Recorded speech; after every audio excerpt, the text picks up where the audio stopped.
Zum Glück ist Freitag. Mit dem Fabian Unterreger. So, Last Christmas in der ersten Version ist gelaufen, eben der 6. Dezember. Das beschäftigt natürlich der Samichlaus, unsere Freitagsrunde, oder? SVP-Nationalrat Christoph Mörgeli, morgen. Können Sie denken, guten Morgen, Herr Toriani. Der Samichlaus ist doch die neueste Masche der Islamisten. Mit seinem Al-Qaida-Bart und dem teufelsroten Gewand wie eine Burka, oder? Der will uns Schweizer Bürger mit Geschenk bekehren, oder? Verstehen Sie? Und das Schmutzli, das er dabei hat, haben Sie sich schon mal überlegt, warum der nie etwas sagt? Nein, das sind Fragen, die mich nicht so beschäftigen. Mal aber mich natürlich, schauen Sie, weil der Schmutzli vermutlich unsere Sprache weder versteht noch beherrscht. Verstehen Sie? Ja gut, jetzt gibt es aber auch prominente Schweizer, die ja richtig an Samichlaus glauben. Der Unternehmer, Ex-Popfahrer, ein Lebemann, der Hausi Lütenegger. Guten Morgen. Guten Morgen, schauen Sie. Ich bin Multimillionär, oder? Und der Klaus ist zwar kein Millionär, aber ganz ein guter Freund von mir, oder? Bei der Sommertrauzeuge gesehen, wo er sich mit seinem Schatz am Schmutzli auf dem Standesamt in Bichelsee hat er sich eintragen lassen. Ganz toll ist das. Genau, der Hausi Lütenegger ist nicht der Einzige, oder? Der Klaus ist bei Promis so beliebt, dass unsere Fernsehkollegen vom People-Magazin Glanz und Gloria ein Samichlaus-Special senden.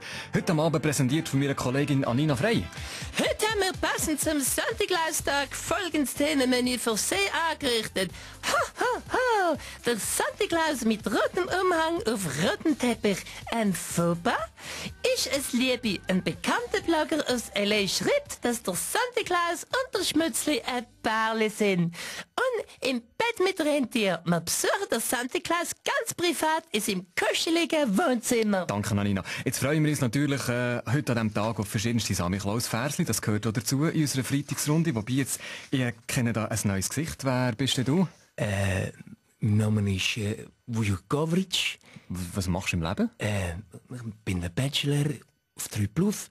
Das ist im Fernsehen. Ich bin 27, humorvoll, lustig, im Kern drin.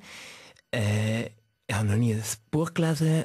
Und bei einer Frau ist es mir wichtig, dass sie Gefühle stimmen, also konkret ihre Brüste, die Möps, der Balkon.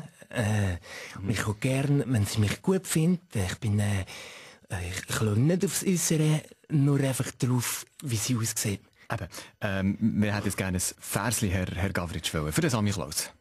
Alles Samichlaus, du bist genau mein Typ. Ich freue mich, dass du zu meinem Einzeldate gekommen bist.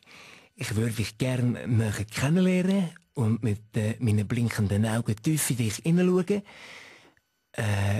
Gefühle können sich entwickeln und darum überkommst du Schweizer Rosen von mir. Ich habe auch noch ein Sprüchli, wenn ich Little Gritte hinter dem Ofen steckt wie, gib dir meine Nüsse und du zeigst mir deine... die Schluss habe ich jetzt vergessen. Sehr kaputt. Zum Glück ist Freitag. Mit dem Fabian Unterreger.